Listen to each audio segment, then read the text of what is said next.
Good evening, visitors. Welcome to the Australian War Memorial's last post ceremony. My name is Troy Clayton, and joining us today from the Australian Army is Lieutenant James Charlton. Today marks the 81st anniversary of the sinking of the Japanese merchant vessel Montevideo Maru. When Rabaul fell to the Japanese in January 1942, more than 1,400 members of Australia's light force were captured. Some 160 were killed shortly after the surrender. Later that year, on the 22nd of June, approximately 850 prisoners of war and 200 civilian internees were ordered by the Japanese captors to board the vessel Montevideo Maru. The ship then sailed for the Japanese base on Hainan Island, keeping to the east of the Philippines to avoid Allied submarines. 8 days into the voyage, the Montevideo Maru was spotted by the American submarine USS Sturgeon. Unaware of the ship's cargo, Sturgeon moved into position and fired its torpedoes. According to both Sturgeon's log and accounts of Japanese survivors, the Montevideo Maru sunk by the stern in roughly 11 minutes. Although the crew was ordered to abandon ship, they apparently made no attempt to release the prisoners. The loss of the Montevideo Maru remains Australia's worst maritime disaster. The ship was carrying more than 1,050 Australian prisoners, none of whom survived the sinking. On the 18th of April 2023, the wreck of the Montevideo Maru was finally found. Cooperating with the Rabaul and Montevideo Maru Society and the Department of Defence, a team from the Silent World Foundation, with the aid of the Dutch deep sea survey specialist Fargo, found the wreck. It lay at a depth of over 4,000 metres in the South China Sea off the northwest coast of the Philippine island of Luzon. This discovery, hopefully, has brought some closure to the families of those lost on that fateful day 81 years ago. Today, we remember all those who were lost on the Montevideo Maru and whose names are recorded here on the Roll of Honour. We warmly welcome the family of Acting Lance Corporal Sidney Stewart Turner, Private Daryl George Turner, and Private Dudley James Turner, who served with the 1st Independent Company and were prisoners aboard the Montevideo Maru. Their story will be told shortly. This evening, we are honoured to acknowledge Phil Winter, Chief Executive Officer of the Returned and Services League of Australia, Andrea Williams, Acting President of the Papua New Guinea Association of Australia, and the Chair of the Rabaul and Montevideo Maru Group, Philip Ainsworth, President of the New Guinea Volunteer Rifles and Papua New Guinea Volunteer Rifles Ex-Members Association, John Reeves, representing the Rabaul Historical Society, and Major Brett Gallagher, Chief Commissioner of the Red Shield Defence Services, the Salvation Army of Australia Territory. We welcome the veterans who have served, those that are still serving, and their families that love and support them. The live stream of this ceremony is made possible by the Returned and Services League of Australia and the RSL and Services Club Association. We welcome members who are watching the broadcast of this ceremony across Australia. During this evening's ceremony, wreaths will be laid at the base of the Pool of Reflection by family and visitors to the memorial. If you're able, please stand and join in singing the National Anthem.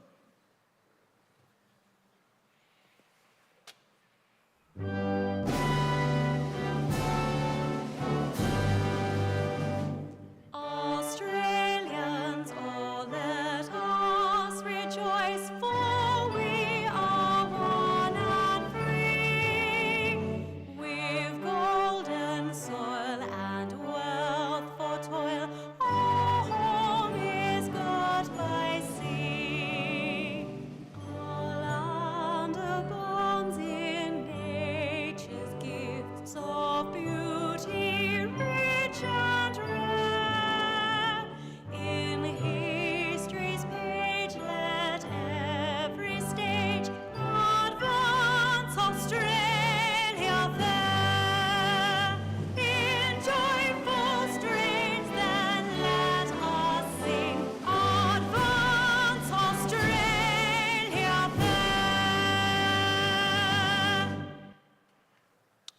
Thank you. If you're able, please be seated.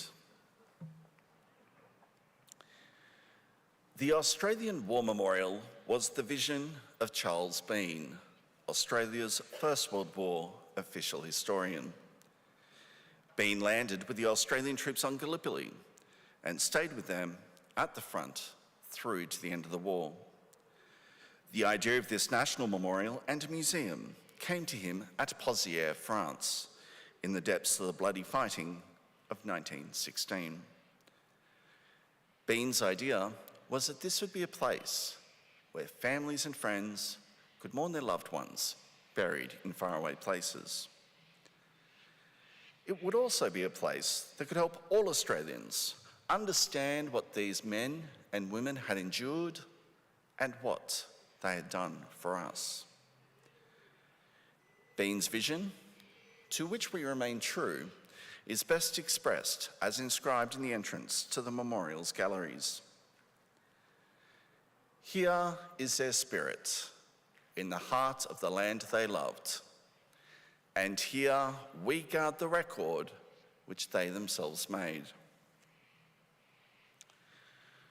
Tonight, we'll read the story behind just one of those on the Roll of Honour, which lists the names of more than 103,000 men and women who have given their lives for us in war and on operations for more than a century. But first, we present a lament, Flowers of the Forest. Wreaths or floral tributes will now be laid at the base of the Pool of Reflection.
Today we remember and pay tribute to three brothers, Acting Lance Corporal Sidney Stewart Turner, Private Dudley James Turner, and Private Daryl George Turner, the sons of Mark and Jessie Turner.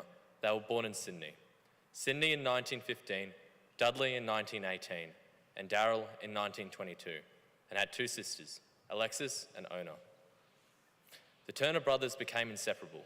As each left school, they developed their own particular skills. Sid becoming a travelling salesman, while Dudley worked seasonally as a shearer. Daryl left school in early 1940 to work as a clerk in Sydney. Other than travelling for work, the boys had only ever lived at home with their siblings and parents in Artarmon. With the outbreak of war in 1939, Sid and Dudley were keen to join up at once, but would not go anywhere without their younger brother. With Daryl barely 17 and only just out of school, no one thought it wise to broach the subject of his enlistment with their mother.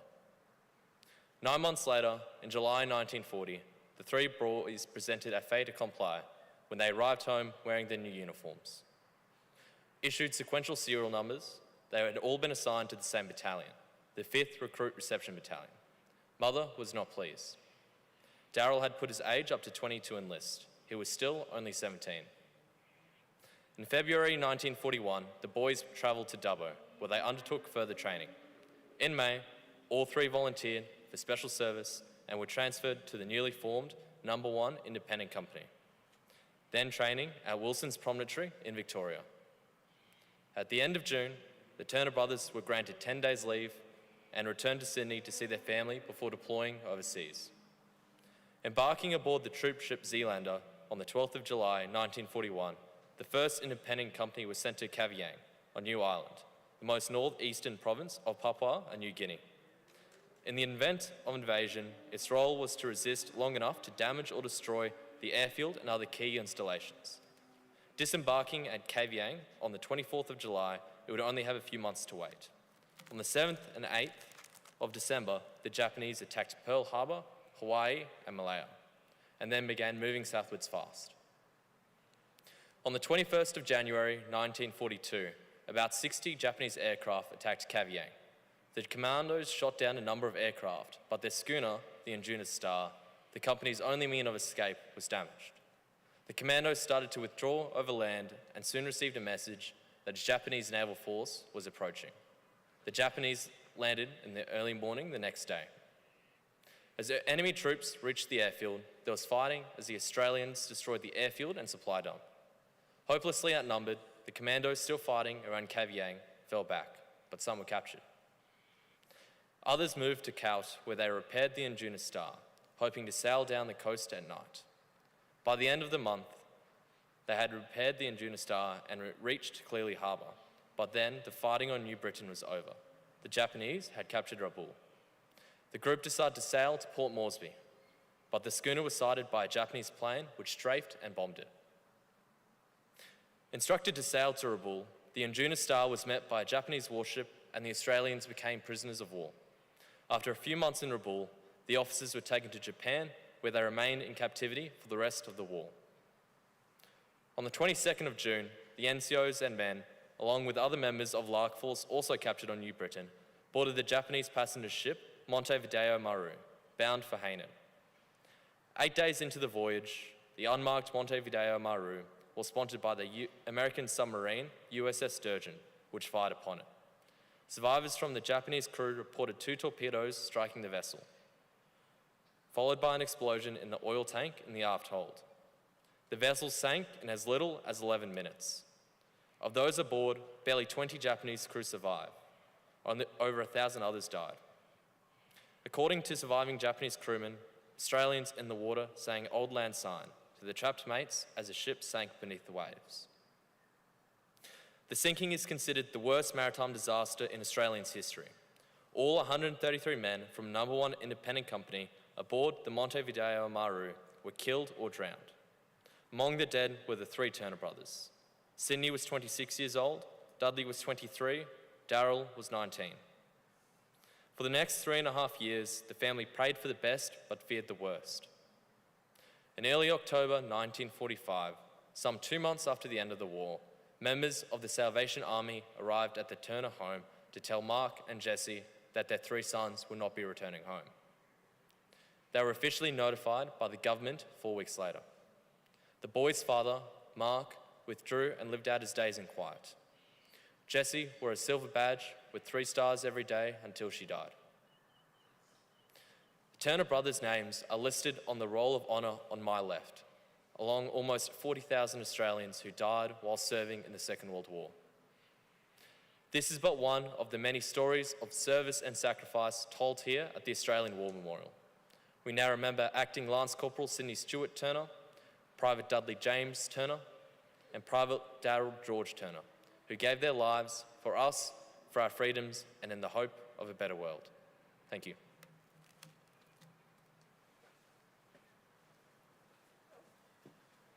If you're able, please stand for the reading of the ode and the sounding of the last post.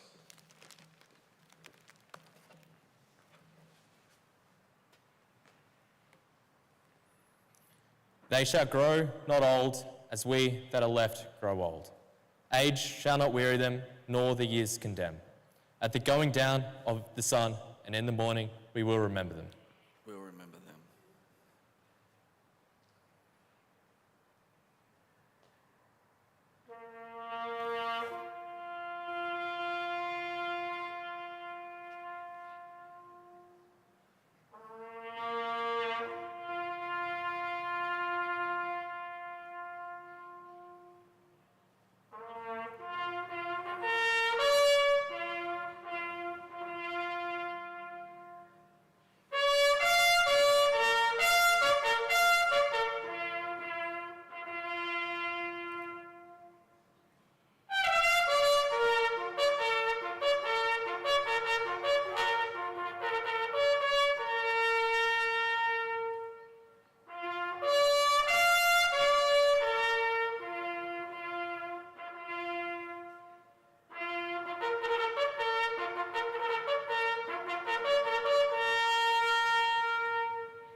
Lest we forget. Lest we forget.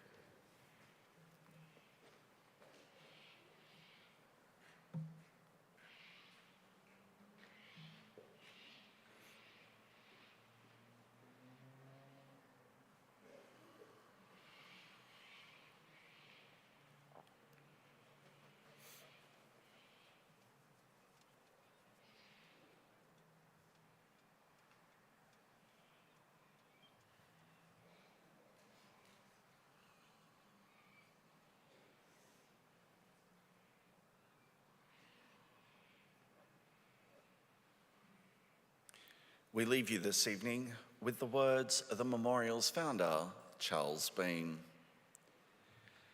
Many a man lying out there at Poziere or in the low scrub of Gallipoli, with his poor, tired senses barely working through the fever of his brain, has thought in his last moments, well, it's over.